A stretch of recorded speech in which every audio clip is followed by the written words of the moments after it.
日係第2次，隔咗2週，上一次33週嘅。哦，其實係因為咧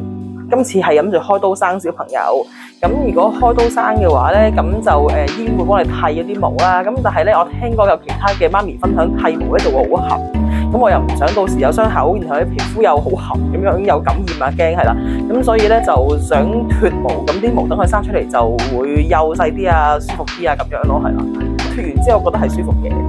係啦，即係始終你搣走啲毛咧，個位置會有啲紅紅地啊咁樣噶嘛。咁需要敷咗個 mask 之後咧，係有啲即係涼涼地咁樣，然後就保濕啊，咁樣等佢舒服翻啲皮膚，係舒緩翻咁樣咯，冇咁灼熱嘅話係啦。我覺得唔痛嘅，其實少少咧，越近個陰道嗰啲地方咧係有少少感覺嘅，但係其實外邊嗰啲其實真係冇乜嘢，主要係即係阿 Gabby 佢哋手勢好好啦，好快已經走咗，咁所以就會令你冇咁痛咯，係啦。